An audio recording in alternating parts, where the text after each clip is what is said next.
함께 보실 하나님의 말씀 사도행전 9장 1절부터 9절 그런 다음에 15, 16절 이렇게 읽겠습니다.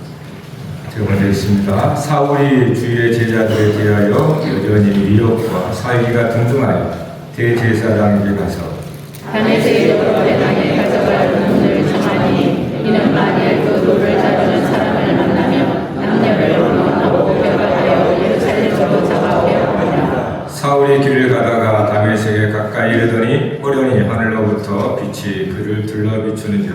땅에 엎드려져 구름에 소리가 있어 이르시되 사울아 사울아 내가 어찌하여 나를 박해하느냐 하시거늘 대답하되 주여 누구시니까? 이르시되 나는 내가 박해하는 예수라. 너는 일어나 시내로 들어가라 내가 행할 것을 내게 이를 자가 있느니라 하시니 같이 가는 사람들은 소리만 듣고 아무도 보지 못하여 말을 못하고 서 있더라. 사울이 땅에서 일어나 어느 곳서나 아무것도 보지 못하고 사람의 손에 들려 다메섹으로 들어가서 사흘 동안 보지 못하고 먹지도 마시지도 아니하니라. 15절. 주께서 이르시되 가라 이 사람은 내 이름을 이방인과 이방들과 이스라엘 자손들에게 전하기 위하여 택한 나의 것이라. 같이 그가 내 이름을 위하여 얼마나 고난을 받아야 할 것을 내가 그에게 보이리라 하시니. 아멘. 할렐루야. 우리 말씀 제목 한번 같이 한번 읽어볼까요? 시작. 한 사람을 부르신 전파하는 하나님의 나라. 한 사람을 부르심으로 전파된다. 이게 하나님 나라 법칙인 것 같습니다. 아니, 하나님 나라 법칙이죠. 우리는 한 사람보다도 다다익선이라고 많으면 많을수록 좋다라고 하는 생각을 갖고 있죠. 이거는 세상의 어떤 경향성입니다. 우리는 한 사람보다 둘 아니면 10 아니면 100명, 1000명 이렇게 생각을 해요. 왜냐하면 세상에서의 어떤 힘이나 능력이라고 하는 것은 많고 세고 하는 개념을 갖고 있기 때문에 그렇습니다. 그래서 우리의 의식 속에는 한 사람은 별거야. 적어도 두세 사람 많으면 많을수록 좋다라는 의식을 갖게 됩니다. 이것이 세상 나라 사는 방식입니다. 그러나 하나님의 나라는 한 사람이에요. 한 사람. 한 사람으로 충분하고 한 사람으로 모든 걸 이룰 수 있습니다. 성경은 그거를 잘 증거해 주고 있어요. 성경에서는 한 사람 아담으로 말미암아 죄가 인류 가운데 들어왔고 한 사람 아담으로 말미암아 한 사람 예수로 말미암아 세상에 생명이 들어왔습니다. 그러니까 한 사람이 그렇게 위대하다는 뜻이에요. 이게 하나님의 일이기 때문에 그렇습니다. 하나님의 일이기 때문에 한 사람으로도 충분하다는 거예요. 그런데 사람의 일로 보면은 많으면 많을수록 좋은 겁니다. 그게 세상 나라예요. 그러나 우리가 이 자리에 모인 것은 천국의 나라, 천국 백성, 하나님의 나라로 불렀잖아요. 하나님의 나라는 하나님의 역사입니다. 하나님의 일하심으로 이루어지는 나라가 하나님의 나라예요.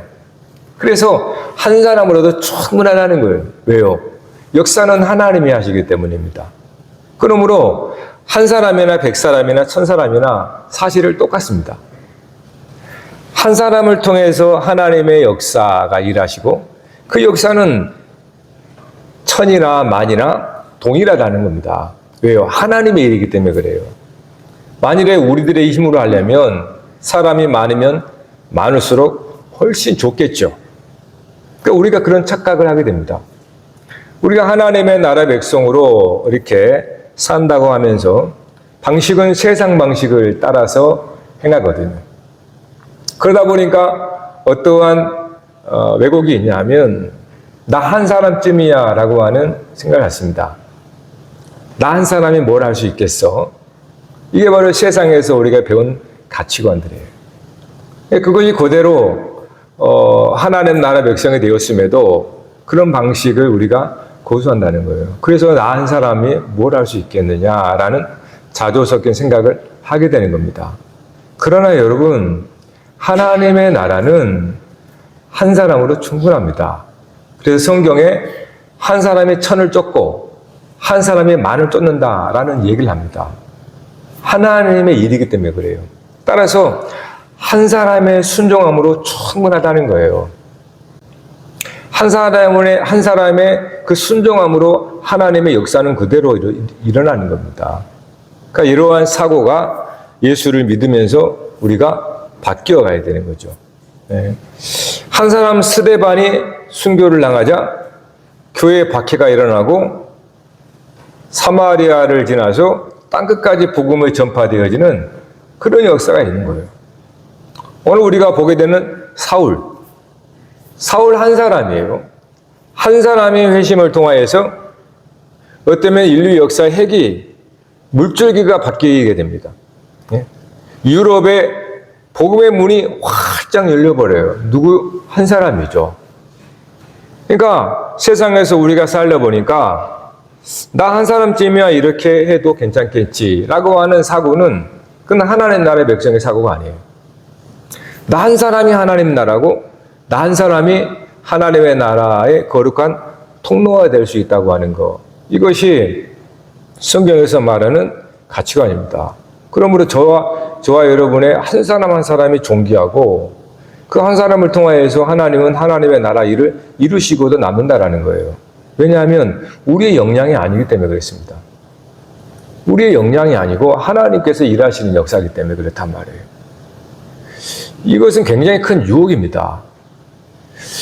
구약의 가장 위대한 왕이 다윗이죠. 다윗 왕도 그렇게 연단을 받고 하나님의 마음에 합한 자라고 하는 칭호를 받았지만은 그가 왕이 되자 그런 이 유혹에 빠져요. 그래서 군사를 계수하죠. 군사를 계수하다가 하나님 앞에 얻어맞습니다. 7만 명이 죽어버려요. 그러니까 다윗 한 사람이 군사를 계수하다가 즉 이방 나라를 보니까 군사 수가 많더라는 거예요.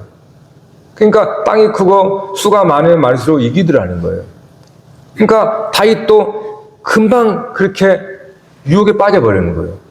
그래서 군사의 수가 몇 명인지 계수하다가 하나님 앞에 얻어맞지 않습니까? 7만 명이 죽어요. 7만 명 한 번에. 그러니까 하나님 앞에서는 한 사람의 순종이 충분하다는 겁니다. 그것이 하나님의 나라의 방식이라는 거예요. 그러면 오늘 저와 여러분의 삶의 태도가 달라지는 거잖아요. 내가 뭘 할 수 있겠어가 아니라 아니에요. 우리는 다 할 수 있는 겁니다. 우리들이 한 사람의 복음 앞에 합당한 삶을 사는 것으로 하나님의 나라가 이루어지는 거예요. 하나님의 능력으로 하나님의 나라가 이루어지기 때문에 그래서 나은 사람에 대한 책임과 나은 사람에 대한 태도가 굉장히 중요하다고 가르치는 겁니다. 그러므로 오늘 또 우리는 사울을 통하여서 그 한 사람이 어떻게 유럽의 복음이 활짝 열리겠는지를 보게 돼요. 그러니까 우리 한 사람이 가로막고 있다고 보면 돼요. 큰 댐에 이 한 돌멩이가 탁 빠지면 처음에는 쫄쫄 나오지만 그것이 결국은 터져서 완전히 다 잠기게 만들듯이 예루살렘과 유대 안에 딱 복음을 가다 놓았어요. 유대인들이 복음을 딱 가다 놨잖아요. 그런데 사울이 한번 회심함으로 그가 하나님 앞에 돌아서자 그로 말미암아서 이방 땅을 향하여서 이 폭포수 같은 복음이 퍼져버립니다. 그게 오늘 한 사람을 통해서 이루어졌다는 거예요. 그러니까 예수 믿는 사람들은 군중에서의 나를 찾는 게 아닙니다. 단독적으로 하나님 앞에 우리 자신을 발견하는 거예요. 그래서 난 사람을 말면 하나님의 뜻이 이루어지는 것이 하나님의 나라의 시초라는 걸 우리는 깨닫게 된다 이 말이에요. 그러므로 각 사람이 예수를 믿으면 온전하게 되어지는 겁니다. 누군가를 의지해서가 아니라 어떠한 나의 수와 어떠한 나의 지위와 내가 얻은 것 그것에 연연하지 않은 거죠. 그게 바로 하나님 나라 방식이죠.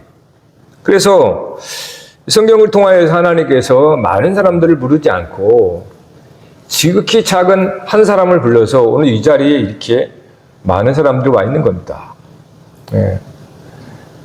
그래서 오늘 우리가 사울 앞에서 우리들의 사울처럼 회심함으로 변화되어지는 그 역사에 귀를 기울이게 되는 거죠.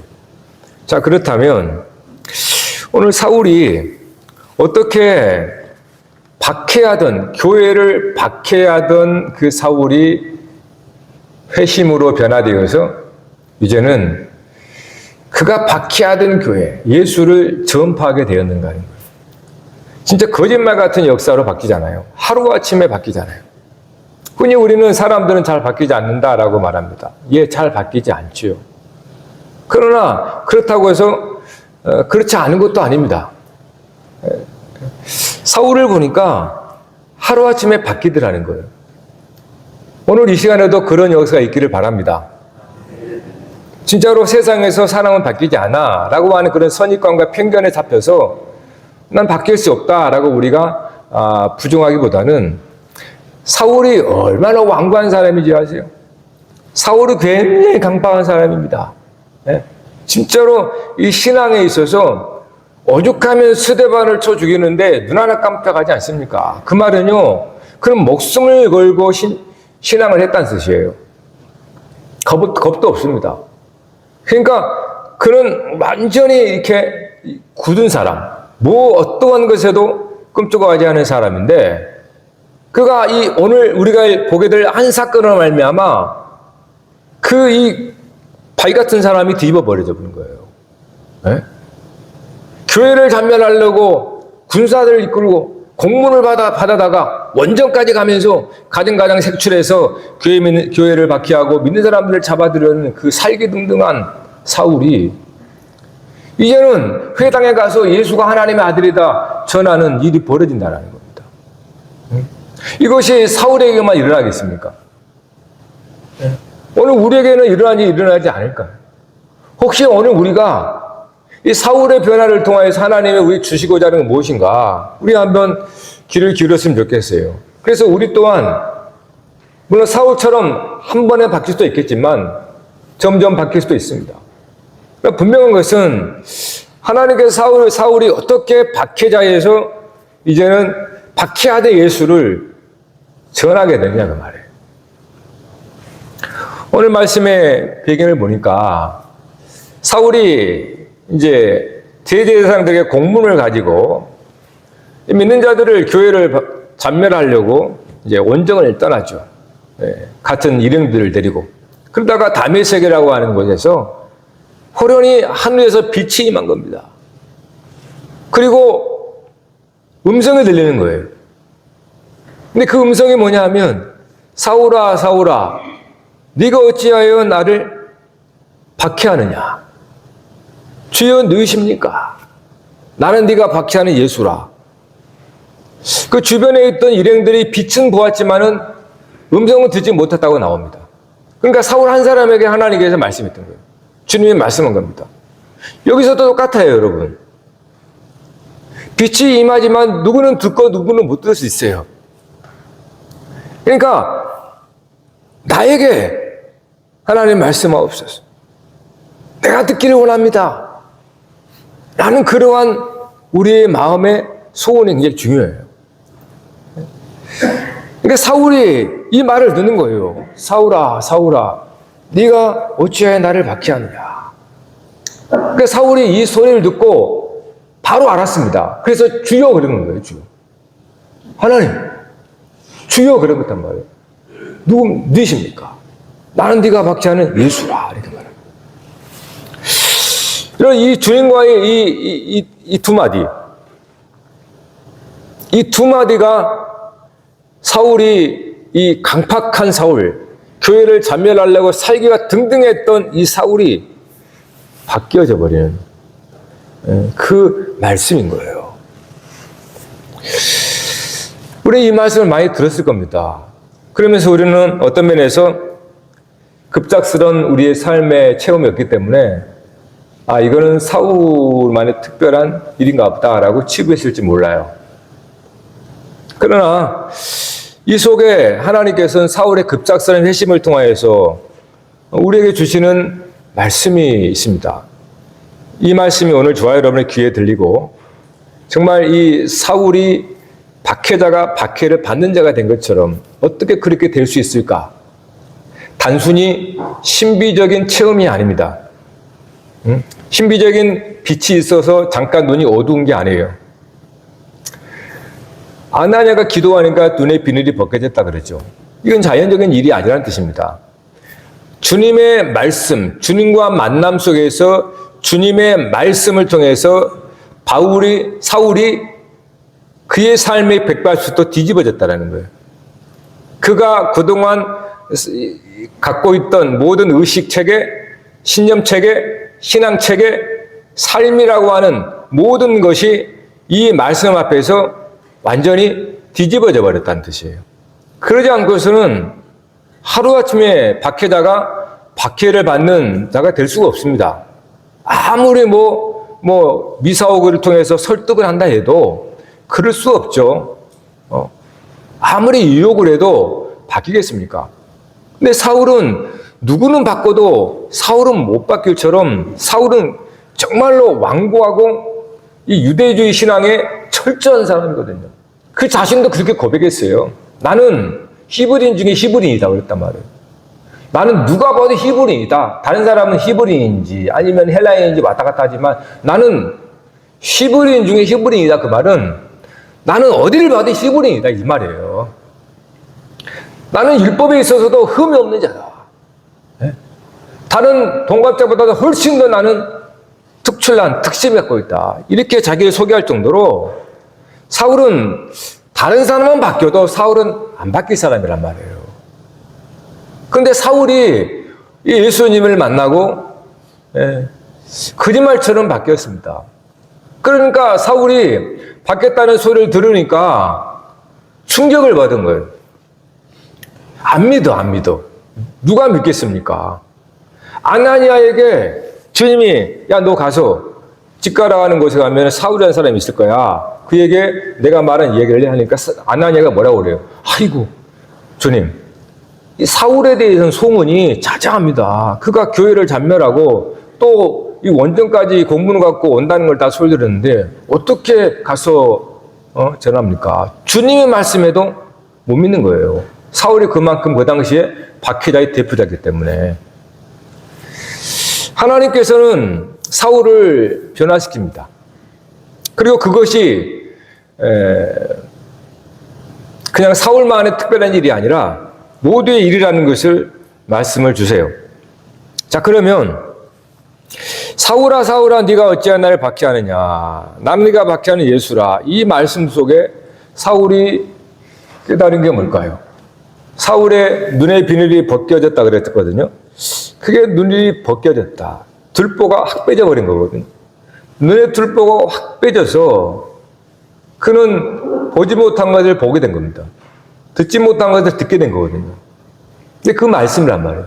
사울아 사울아 어째 네가 박해하느냐 나는 네가 박해하는 예수라. 이 두 말씀이란 말이에요. 이 말씀이 사울의 눈에 그동안 들보로 꽉 차가지고 유대주의, 율법주의에 완전히 함몰되어 있던 그 사람의 이것이 확 벗겨졌어요. 그리고 예수를 하나님의 아들이라고 전하게 되는 겁니다. 네? 이 말씀 속에 들어있는 사울을 변화시키게 했던 이 주님의 말씀이 무엇을 의미할까? 오늘 저와 여러분에게 이 말씀이 무엇으로 다가왔나요? 오늘 소자 입술을 통해서 여러분들에게 하나님의 말씀이 들려지길 원합니다. 제게 주신 은혜대로 여러분들의 갑절의 은혜가 있기를 바랍니다. 사울이 그 말씀을 들었을 때 먼저 충격적인 것은 예수가 십자가에 못 박아 죽였단 말이에요. 유대인들이. 자기 조상, 자기 율법주의자라고 하는 유대인들이 나사렛 예수를 십자가에 못 박아 죽였습니다. 예수는 자기 유대주의를 공격하는 그런 원수라고 얘기했습니다. 율법을 해하고 신성 모독하는 그러한 사람이었어요. 그러니까 자기의 신앙, 유대주의 신앙을 지키기 위해서, 하나님 신앙을 지키기 위해서 율법에 따라서 나무에 달려 죽인 겁니다. 그런데 그 예수가 살아있다라는 거예요. 그리스도라는 거예요. 여기에 충격을 받는 거죠. 그들이 죽였던 예수가 하나님의 아들 그리스도라고 하는 것을 발견하게 된 겁니다. 그런데 이게 다가 아니에요. 이것도 매우 충격적이죠, 사실은. 그들이 나사렛 예수라고 하고 정말 신성 모독하고 율법을 막 폐하게처럼 여기는 그 예수를 죽였는데 그 예수가 하나님의 아들 그리스도라는 것도 정말 충격적입니다. 그런데 어떻게 그것이 예수가 그리스도라는 것이 바울에게 깨달아졌냐고 말해요. 어떻게 사울은 예수가 그들이 죽인 그리스도, 하나님의 아들이라는 것을 알게 되었냐, 그거예요. 그 과정입니다. 그들이 죽인 나사렛 예수가 하나님의 아들 그리스도라는 것, 이것 자체로도 충격적이지만 사울이 변화되는 것은 이거보다는 어떻게 예수가 하나님의 아들이라는 것을 사울은 알게 되고 깨닫게 되었냐, 그 말이에요. 그게 이 다메섹에서 주님이 하신 말씀입니다. 주님께서 어찌하여 나를 박해하느냐 이렇게 말하는 거예요. 이게 무슨 말인가 하면 사울은 지금 교회를 핍박한 겁니다. 그리스도 말고 교회. 예수 믿는 사람들을 잡아들이려고 하는 거예요. 그러니까 예수 믿는 사람들을 그 사람들을 잡아서 색출하고 그들을 죽이려고 하는 거란 말이에요. 그래서 교회를 잔멸하고 교회를 핍박한 거란 말입니다. 그런데 예수님이 왜 나를 핍박하느냐 이렇게 말하는 거예요. 이 말은 교회와 예수 그리스도가 하나다는 뜻이잖아요. 그러니까 바울이 거기서 충격을 먹은 겁니다. 그냥 십자가에 죽었던 예수가 하나님의 아들 그리스도라는 거, 그것도 충격적이었지만 그것이 어떻게 이제 바울 앞에 증거됐냐면 내가 핍박하는 지금 눈앞에 있는 사람, 교인들 핍박하는데 예수를 핍박하고 있다는 거예요, 지금. 여러분,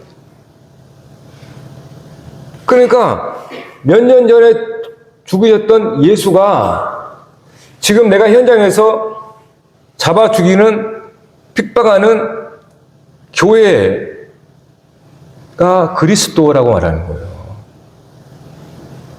교회가 그리스도라고. 그러니까 사울이 여기서 예수가 그리스도라는 것을 사울이 십자가 앞에서 본 게 아니고 만일에 사울이 십자가 앞에서 예수 못 박으라고 핍박을 피켓들고 했다고 하면 그가 박해자인 게 맞아요. 근데 만일에 그가 수년 후에 그 현장에 없었어. 오늘 여러분처럼 2000년 후란 말이에요. 2000년 후에 제가 여러분들에게 여러분은 예수를 죽인 사람입니다 라고 말하면 여러분 그게 와닿습니까? 와닿냐고요? 안 와닿잖아요. 그러니까 지금 사울을 통해서 말하는 게 그겁니다. 사울은 직접 예수를 십자가에 못 박은 장본인은 아니에요. 그런데 지금 수년 후에 교회를, 예수 믿는 사람들을 박해하고 그들을 잡아 죽이는데 그들이 그리스도라고 말하는 거예요. 그러니까 예수를 박해하고 있다는 뜻입니다, 지금. 이게 바울이나 오늘 우리나 똑같은 입장이라는 거예요. 우리는 2000년을 돌아가가지고 거기에 있던 사람도 아닙니다. 내가 예수를 못 박으라고 외쳤던 사람도 아니에요. 근데 우리도 사울처럼 형제를 험담하고 형제를 향하여 수근수근하고 형제를 미워한다면 너 왜 나를 핍박하지? 너 왜 나를 박해하는 거야? 이렇게 묻고 있다는 거예요. 지금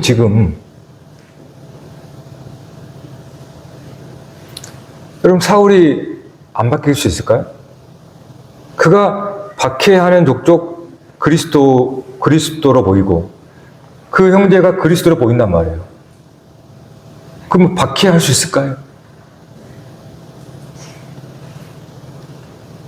못하죠. 못하는 겁니다.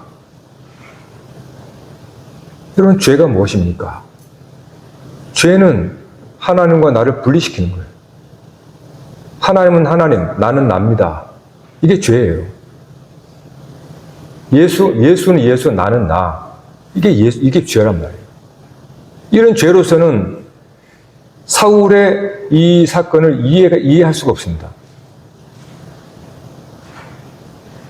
그러니까 교회와 예수와 교회를 사울은 별개로 본 겁니다. 십자가 죽인 예수 따로 있는 거예요. 그리고 지금 사울이 박해한 사람들은 그냥 예수를 따랐다고 한 사람들이란 말이에요. 별개로 본 거란 말입니다. 그러니까 마음 놓고 박해하는 거예요. 오늘 저와 여러분이 다른 사람이나 형제를 향하여서 세상을 향하여서 마음 놓고 손가락질하고 험담하고 수궁선하고 미워하고 증오하는 것은 남이니까, 그리스도가 아니니까. 이게 죄인이란 뜻이에요. 사울이 거기서 그걸 본 겁니다. 아, 지금 예수를 믿는 그 사람이 그리스도구나. 그래서 예수는 그리스도다라고 전파하는 거예요. 예수는 하나님의 아들입니다. 예수는 하나님의 아들입니다. 저와 여러분은 하나님의 아들, 딸이라며요. 여러분을 박해하면 하나님의 아들을 박해하는 거라는 거예요. 그러니까 사울이 거기서 박해가 멈춰버린 겁니다. 예수님의 말씀이 교회를 예수라고 하고 그리스도라고 하고 그리스도와 교회가 하나라고 말하는 거예요. 이게 믿음이거든요. 믿음이라는 것은 하나님과 분리됐던 내가 하나가 되어버리는 거예요. 하나님 안에 거하는 거죠. 임마누엘. 예수를 믿음으로 그리스도와 내가 하나 되는 거죠. 교회를 그리스도의 머리고 우린 교회의 몸이라고 그러는 말이에요. 그러니까 교회를 박해하는 것은 왜 나를 박해하느냐 이렇게 말하는 거예요. 이것이 믿어져 버리는 거예요. 이것이 눈이 열려서 그동안에는 죄로 말미암아서 눈이 덮여가지고 별개입니다. 다 남이에요. 다 따로따로. 천상천하 유아독존이라고. 나는 나야. 이게 죄란 말이에요. 그러니까 사람이 죽어도 옆에 가면 쓰러져도 상관없어요. 나만 괜찮으면 되니까. 그래서 사울은 유대주 신앙 가지고 자기들 이방인과 상종도 안 했잖아요. 이방인과 우리는 달라. 우리는 하나님의 백성이고 너희들은 지옥의 불쏘시개야. 개만도 못한 짐승과 여기는 거예요. 마음껏 하는 거예요. 마음껏. 왜요? 나와 유대인과 이방인은 다르니까 분리시켰잖아요. 그런데 다메섹에서 사울이 본 거는 사울이 예수님의 말씀을 통하여 그 사람이 나야. 내가 그 사람이야. 왜 너 나를 핍박하는 거야? 왜 나를 박해하는 거야? 여기서 우리는 참된 믿음이 뭔지를 알게 됩니다. 여러분, 우리가 혼자입니까? 여러분이 혼자라고 하는 순간 죄인이란 뜻입니다. 여러분이 혼자가 아니요 그리스도 안에 있는 사람은 의인이라고 합니다. 여러분이 혼자 있으면 여러분은 죄인인 거예요. 그러면 여러분이 박해받으면 왜 나만 그랬습니까? 하나님 앞에 따지죠. 믿음이 없기 때문에 그럽니다. 믿음이라는 것은 내가 박해받는 것은 주님이 박해받는 거거든요. 똑같거든요. 내가 욕먹는 것은 주님이 욕먹는 거란 말이에요. 내가 형제를 박해하는 건 주님이 박해하냐 했던 것처럼 반대로 내가 세상에서 욕먹으면 주님이 욕먹는 거예요. 그래서 나는 괜찮아지는 거예요. 네? 나 혼자 욕먹으면 따지죠, 하나님 앞에. 네? 하나님은 저 보좌 위에 앉아가지고 가만히 계시면서 땅에서는 정말 힘들게 사는데 나만 욕먹습니까? 따질 수 있다 이 말이에요. 그러나 그거는 죄인이기 때문이에요. 믿음이 없으니까. 믿음은 뭡니까? 늘상 주님이 말하는 것처럼 네가 내 안에 내가 너 안에 임마누엘 하나님이 항상 너와 함께한다. 세상 끝날까지 너와 함께하겠다. 반복하고 반복하고 반복합니다. 근데 우리는 항상 하나님과 나는 따로야. 박해받는 건 나지 하나님이 아니라고 생각하는 겁니다. 형제가 박해한 거 상관없다는 생각하는 거예요.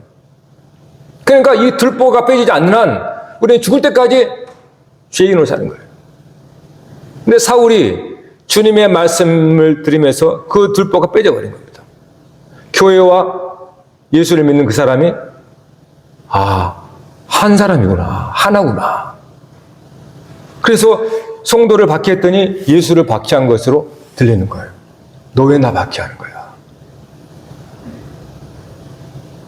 여러분, 우리가 박해를 멈출 수 있는 것은 이것뿐이 없습니다. 다른 거 없습니다. 아무리 도덕과 윤리를 잘 가르쳐도 선행을 한다고 해서 이건 다릅니다. 믿음, 그리스도와 하나가 아니면은 박해를 멈출 수가 없어요. 여러분, 우리가 왜 세상을 쉽게 손가락질하고 정죄합니까? 세상과 나는 분리했다 생각하는 거예요. 나는 거룩한 사람이고 세상은 아니라고 생각하는 겁니다. 그러니까 세상을 향하여서 마음껏 손가락질 하는 겁니다. 그런데 하나님이 뭐라 그럽니까? 내가 세상을 사랑한다 그랬어요. 내가 세상을 사랑하여 독생자를 주었다 그랬습니다. 근데 나는 하나님의 사랑은 세상을 손가락질하죠. 왜요? 세상과 나는 다르다고 생각하니까. 형제와 나는 다르다고 생각하니까. 그래서 온갖 차별과 세상은 그런 일이 벌어지는 겁니다. 사울아, 사울아, 네가 왜 나를 박해하느냐? 나는 네가 박해하는 예수라. 이거는 비단 하나님, 우리가 예수를 만날 때 그와 같이 만나는 거예요. 그래서 사울은 한순간에 바뀌어버린 거예요. 설명이 필요 없습니다. 그가 하나님 아들 그리스도를 박해하는 것이 지금 교회를 박해하는 현장이라는 것을 깨닫게 되는 거예요. 그것을 그가 눈에 들보가 빼져서 보았기 때문에 그가 그 전에는 율법주의자로서 이방인들을 상종도 하지 않았습니다.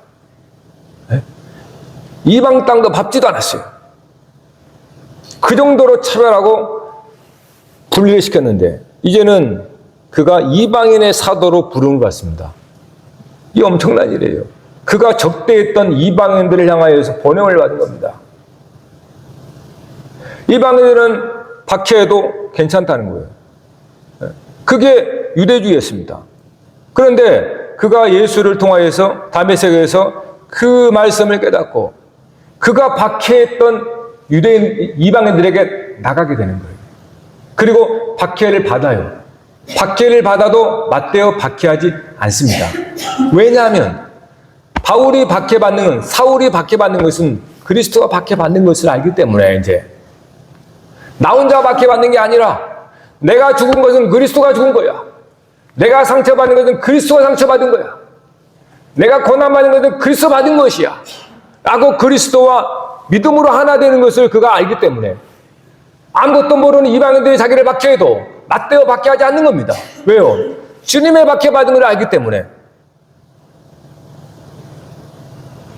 우리가 시험에 빠지고 우리가 고난과 시련을 당할 때에 실족하는 이유는 왜 나만 그렇습니까?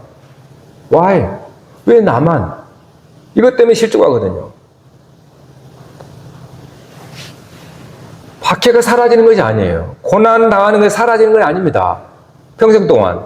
그런데 사울이 다메섹에서 예수님의 말씀을 들음으로 그의 눈이 들보가 떨어져 나가니까 내가 박해했던 그 교회가 그리스도였구나. 반대로 그러므로 이제 내가 예수 믿어 그리스도인이 되었어요.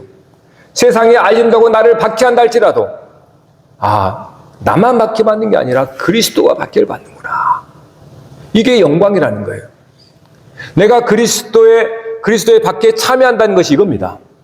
내가 시련을, 내가 어떤 모함을 당하고 욕을 먹고 험담을 당하고 중상모략을 당한다 할지라도 이것은 주님께서 함께 당하는 거야. 주님께서 겪는 거야. 라고 하는 믿음이 서자.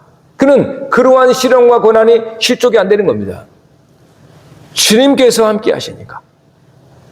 그래서 이방인들이 그렇게 박해를 해도 엄청난 고난을 받잖아요, 사울이. 그러나 마지막까지 사명을 감당하는 거죠. 이게 참 믿음입니다. 참 믿음은 세상과 우리를 분리하는 게 아니에요. 성과 속을 분리하는 게 아닙니다. 너와 나로 분리하는 게 아니에요. 항상 나와 너는 달라 할 때는 그 속에는 박해가 있을 수밖에 없습니다. 우리가 교동문에 봤던 것처럼 한 세대를 받았고 한 주를 모시고 한 아버지를 부른단 말입니다. 우리가 세상을 향하여서 어떻게 존재해야 됩니까? 저들은 하나님으로부터 나온 자들이 아닙니까? 이 세상이 다 하나님으로부터 나왔다며요. 더군다나 생명이라고 하는 하나님의 형상을 담은 사람은 당연히 하나님의 자녀들이죠. 어떻게 존재하겠습니까? 당신 하나님의 아들, 딸이야. 몰랐지? 하나님의 아들, 딸이라고. 이 출생의 비밀이야. 당신 하나님의 아들, 딸이란 말이야. 근데 왜 모르고 고아처럼 살아? 왜 세상 아버지의 종처럼 사냐고? 하나님 아버지의 아들, 딸로서 왕자인데 예수 믿으라고 하지 말고 당신 하나님의 아들, 딸입니다. 우리를 먼저 찾아와 주셔서 하나님께서 우리를 잃어버린 세상 아버지의 종노릇하는, 율법의 종노릇하는, 세상의 임금의 종노릇하는 이러한 종 찾아와가지고 하나님께서 우리를 하나님의 아들이라는 것을 밝혀줬잖아요. 우리는 믿음으로 그걸 알았습니다. 밖에 있는 사람들은 하나님의 자녀가 아니에요?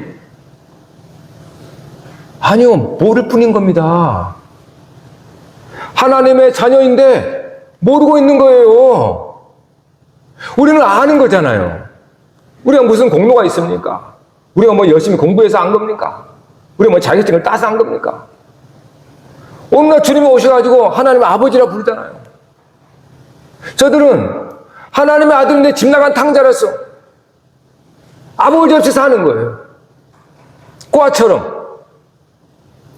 그러니까 나는 알고 있으니까 아무리 그 사람이 박해를 해도 나는 박해를 못하는 거예요. 하나님의 자녀인 걸 아니까. 하나님의 자녀를 아니까. 너 하나님의 자녀인데 왜 모르고 있냐. 그러니까 가슴을 치며 한탄할 수밖에 없는 거예요. 맞대어 싸울 수 없습니다. 그래서 복음을 전하게 되는 거예요.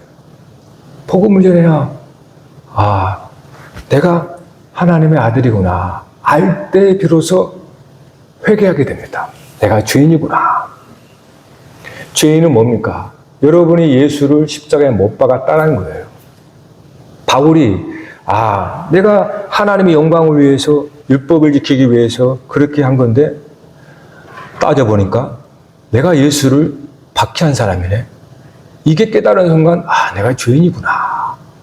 여러분이 죄인이라는 것은 여러분이 뭐 때문에 죄인입니까? 여러분이 예수를 박해한 사람이니까 박해자가라는 거예요. 왜요? 어떻게 해요? 여러분의 형제를, 여러분의 자식을, 여러분의 동료를, 여러분 세상 사람을 그렇게 박해했다면 여러분이 하나님의 아들을 박해한 거잖아요. 그래서 그렇군요. 내가 죄인이군요. 내가 박해자였군요. 그렇게 알아서 주님 회개하는 겁니다. 네. 여러분, 예수님은 십자가에 죽으셨습니다. 박해를 받아 죽으셨습니다. 핍박을 받아 죽었습니다. 지금까지 예수님은 십자가에서 박해를 받습니다. 한 번도 예수는 맞대어 박해한 적이 없습니다. 그래서 십자가 앞에 서면 모두가 박해자라는 죄인이 되는 거예요. 만일에 예수님이 흉내라도 냈다면, 맞대어 박해하려고 하는 흉내라도 냈다면 복음은 끝났습니다. 그럼 복음이 아니에요. 예수님이 십자가에 못 박히고 예수님은 침묵하면서 아무런 변론도 하지 않았습니다. 그냥 못 박아 죽으니까 모든 사람들은 십자가에 못 박은 사람은 정확하게 구별되는 거예요. 예수는 아니에요. 예수는 박혀 죽었으니까. 누가 박혀? 다른 나머지 모든 사람이 다 박해한 사람이잖아요. 만일에 예수님께서 나를 박해하면서 맞대어 박해했다면 어떤 일이 벌어져요? 거기는 예수님도 박해자가 되는 겁니다. 그러니까 복음은 없어져 버리는 거예요. 오늘 우리가 사회에서도 누군가 여러분을 험담해요. 험담을 합니다. 그걸 알고 여러분이 가만히 여러분이 있으면 그 사람만 죄인이 되는 거죠. 그러나 만일에 험담을 해 나도 할 거야 하면서 나도 욕을 하면 그 사람과 나는 똑같은 박해자가 되는 거예요. 복음은 없습니다. 그러므로 십자가는 항상 우리를 박해자로 드러냅니다. 십자가에서는 주님은 침묵하셨기 때문에, 지금도 주님은 침묵하시기 때문에 내가 박해자라는 것이 드러나는 거예요. 주님이 박해했다면 다른 사람의 박해가 정당화돼 버려요. 오늘 우리가 세상에 살면서 교회는 어떻습니까? 교회가 다메섹에서 사울이 만난 예수의 말씀을 듣지 못하자 교회는 세상을 박해하는 기독교가 되어버렸습니다. 중세 기독교를 봐보세요. 기독교 세계가 얼마나 사람들을 쳐 죽였는지. 왜 그랬습니까? 여전히 유대주의 신앙을 기독교가 갖고 있는 거예요. 여전히 예수와 그 사람을 분리시키는 거예요. 그러니까 기독교는 의롭답시고 계속 박해하는 겁니다. 성결합시고 박해하고. 왜요? 분리니까. 여러분 언제 박해가 끝나겠습니까? 하나님의 아들이라는 걸 알 때예요. 로마서 11장 36절에 깊도다 하나님의 지혜와 지식의 풍성함이요 이는 만물이 주에게서 나오고 주로 말미암고 주에게로 돌아감이라. 그에게 영광이 세세 있을지어다. 여러분 이 세상 모든 것은 하나님으로부터 나온 겁니다.